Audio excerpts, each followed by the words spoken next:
Alright, hi folks. I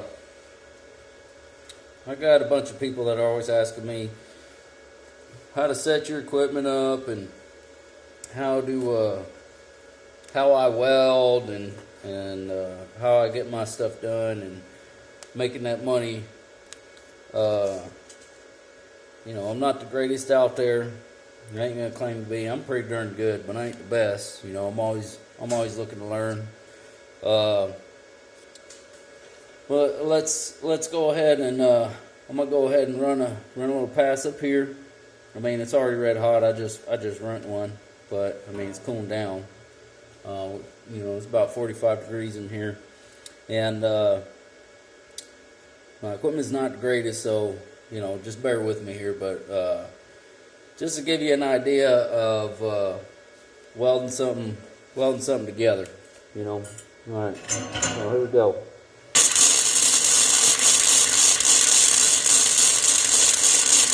I don't know how well y'all can see that. I try to maintain my stick out, which is how the distance between my wire and the workpiece, the tip of my welding and the workpiece. And then I also try to listen to the sound where it's not wow wow wow wow. You don't go. Different wires are going to give you different sounds. I like to weave. It's just my thing. Some instructors will tell you don't do that, don't weave, it's bad, blah blah blah. I mean, you gotta look at it like this. At the beginning of the day, all us welders are trying to do something that we love, making money, and welding. For me, myself, I can't speak for everyone out there. I love welding though. It's just fun. I mean, come on. I'm burning stuff right here. And playing with fire. I guess you could say I'm a pyro. But, man, how cool is that?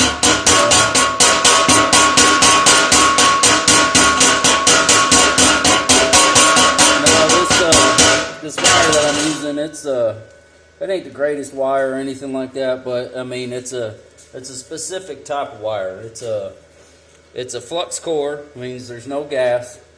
I'm gonna have to open up a door in my garage here in a second. But there's no gas, and that's about as clean as you're gonna get.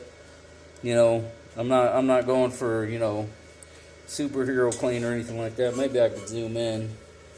I don't know. You can see how red hot it is. There's still some slag up in there and some right there. I don't really much feel like cleaning it all out, getting perfect. That's not what this video is about. It's just, this video is more or less along the lines of trying to help some of you guys out there and girls get your welding game up, and making that money, so let's go ahead. I'm going to run a pass this ways. I'll probably run another vertical. I like verticals and overheads. The hardest ones are always the funnest ones. And then, a good thing is slag get dragged. Make sure you got good ground, which I don't really have good ground, but I'm not worried about that right now. We'll worry about that down the road. When we get more in-depth videos. If I decide to make more, I don't know. Just playing this out, and maybe I could teach some people out there, a thing or two about welding, and why I'm so passionate about it. But I just want you to keep in mind that what I'm welding, this is 1/8 inch.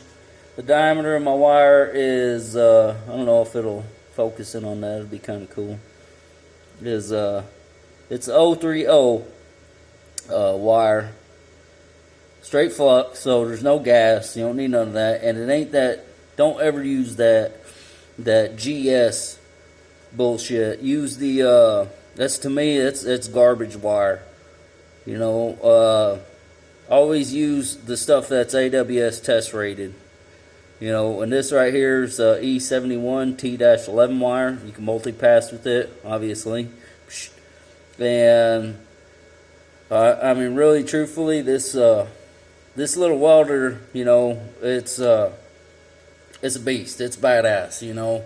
But a lot of it has to do with, really, truthfully, with not just the user, you know, but it also has to do with the what you're pushing, you know. So if you're going to use garbage wire, you're going to get garbage results. You know, if you're a garbage welder, you're going to get garbage welds. You know, if you're stressing out all the time, your stuff's not going to look good, you know. And, you know, I'm not saying this is beautiful weld or anything like that. I mean, don't think that. You know, this is by all means not pretty or anything like that. But what I'm trying to show you right now is that what this, not only this machine is capable of doing, but this wire, you know. And this is just the itty bitty 110, and it's able to push, you know, and weld. I mean, I can weld all day long with this thing, all day long. Now, is this going to be some hardcore industrial welding? No. But I tell you what, for a majority of what most of you welders out there, and I'm talking to the beginners, I'm talking to the experts out there and all that, you know, why are you going to go and spend, you know, a couple grand on some equipment when you ain't got to, you know? I mean, now, if you got that high dollar equipment, that's cool, it's badass, you know, but this is really, you know, really for those guys and gals that can't afford that cool stuff, you know. They got to go the cheapy route, you know. They ain't got a lot of money in their wallet, you know, and they got to stretch that dollar bill until they can, you know. And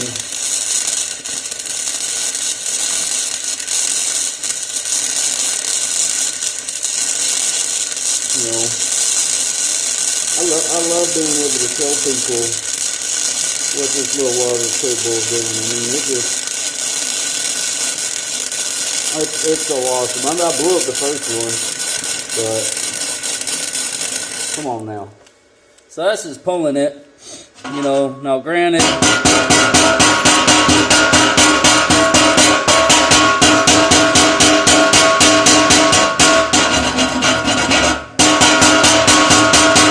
you know, probably should turn that heat up, run that flat like that, but just to give you an idea of what this thing can do, you know.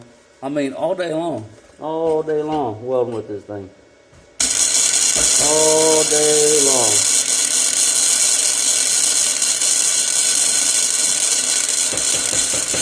Oh, somebody's knocking at the door. Better hold on a second.